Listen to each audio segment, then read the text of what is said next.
no person is talking about the ills of pornography. Yeah. And so I just watched this clip of you this morning, sitting next to Adam22. You were ever interested in doing your first ever double penetration scene that me and Lena, I mean, I don't want to speak for you, but I feel like, yo, dude, would he be a suitable candidate? Would you, Andrew Tate, can I tap him in? I don't know. No. He looks built.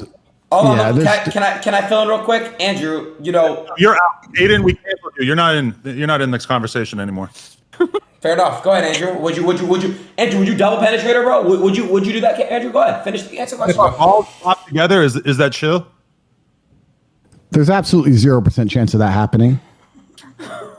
And it's not because Lena is particularly unattractive. It's because she's married to Adam, and I have no interest in degenerate, pointless sex, and I have no interest in making a spectacle of myself or even just involving myself in anything which I deem to be overall haram and pointless. It's just not something I'd be interested in. There's not a single amount of money on the planet you could pay me to undertake. So you were very polite. I'm not going to be so polite. I thought he was an absolute degenerate.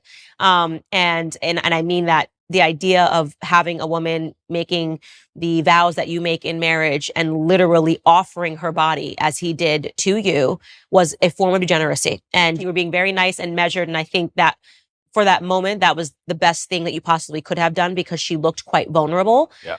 Lena, I think is her name. Yeah. But how do you reconcile that now, right? You're in a circumstance like this. You're being polite. You did say I'm uncomfortable. You did say that I would never do this. And I think that was really important for you to say. But you're not the same person. I mean, how did you? Yeah. Even reflecting on it, Yeah. it's so disgusting. He offered you his wife.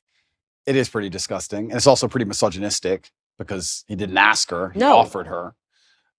I felt sorry for her. So I was very measured with my conversation with them because I felt sorry for her. I could tell she was nervous. She was swinging on the chair back and forth. She didn't want to be there. She felt extremely nervous. And I think that only a coward would berate a very nervous, very scared woman, even if she did something which I personally disagree with, even if I think Adam is personally, he doesn't align with my morals, because she was so nervous and because she was so almost afraid she looked. Mm-hmm. And I think she expected me to go at her hard.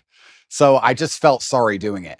I just didn't, I couldn't find, maybe I'm getting soft in my old age, but I think she knows what I think, and I think she knows what the world thinks. And I think if I go at her too hard, it's just going to break her. And I don't really like the idea of her, turning off the camera and bawling her eyes out. I think that God will teach her the lessons she needs to learn from her experience, both positive and negative. And I think that's God's job to do and not necessarily mine.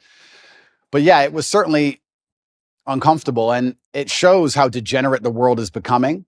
And pornography as a whole is simply just, I think it's an effect. I think it's a tool which is used to ensure that the male populace stays as docile as possible. Mm. I don't think that any of the things that are happening to the male population are accidental. I think that keeping us as docile as possible is very interesting for the people who are in charge of the world, because we're the warrior class. At the end of the day, it's going to boil down to the men who are going to stand up and actually do something about anything at some point in time.